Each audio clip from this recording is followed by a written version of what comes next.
आसिफ जरदारी की चौधरी शुजात से मुलाकात। पाकिस्तान पीपल्स पार्टी (पीपीपी) के शरीक चेयरमैन और साबिक सदर आसिफ जरदारी ने लाहौर में मुस्लिम लीग काफ के सरबराह चौधरी शुजात हुसैन से मुलाकात की। चौधरी शुजात का कहना था कि महंगाई कम करना हुकूमत की अव्वलीन तरजीह होनी चाहिए। हुकूमत बजट में अवाम को रिलीफ दे।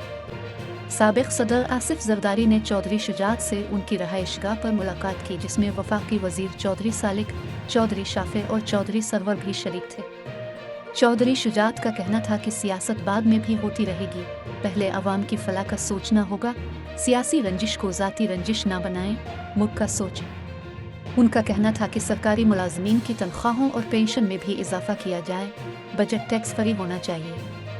आसिफ जरदारी ने लाहौर में वफाकी वजीर अयाज सादिक से भी मुलाकात की और उनके भाई की वफात पर इजहार तज़ियत किया।